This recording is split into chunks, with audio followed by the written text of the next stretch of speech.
Washington State football is hoping to finish fall camp on a high note. The Cougars are holding their final scrimmage of the preseason tonight in Pullman, and that's where we find sports director Julian Minensone. So, Julian, what's the importance of tonight's scrimmage? Well, Jordan, this is the last chance for coaches to evaluate the players before that season opener on August 31st. Tonight is going to be determining which players are going to start in that game and which players are going to be coming off the bench. Defensively, this team is going to have a lot of new faces. No Brennan Jackson, no R.J. Stone, no Jaden Hicks, no Shaw Smith-Wade. All NFL caliber guys who the Cougs will have to fill their shoes. And then on offense, it's the battle of the quarterbacks. John Mateer and Zevi Eckhouse, two guys going for one spot. Today is the last day to evaluate those two quarterbacks before they make an announcement on Monday. So a lot to get figured out here. Starts at about 6:45 inside Giesa Field. Jordan? Well, and I know all the Cougs fans out there are holding their breath on who the starting quarterback is going to be between John Mateer and Zevi Eckhouse. So in your eyes, Julian, who do you think has the edge here in terms of winning the job?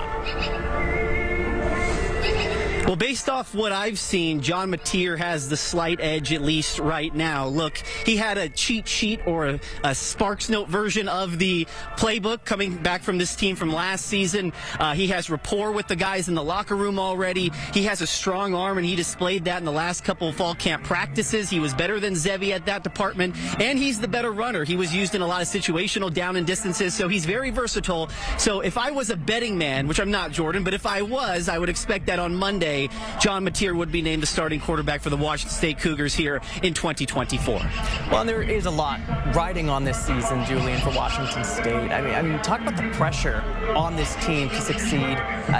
What has Jake Dickert told you? What is the team feeling as we get closer to the season here? Well, there's all of the pressure, and then there's also none of the pressure. Look, Washington State, they have a 2-year scheduling alliance with the Mountain West, and that starts this season. So you're not going to have the same opponents coming into town like Oregon and Arizona State and Utah. So the expectation is you should do pretty well in the Mountain West. And if you do well, the more eyeballs get on your team, and then potentially you can get a seat at the table at one of those bigger conferences. I know there's been a lot of speculation about the Cougs in the Pac-12 rebuilding that conference, or even going to maybe like a Big 12, a conference that's looking for a West Coast time zone when it comes to a TV market. So bottom line, all the Cougars need to do is prepare for August 31st right here at home against Portland State. We'll see how they do, but first, that scrimmage tonight at 6:45, and we'll have coverage. Follow us on social media all night long. Julian Minensone, 4 News Now Sports.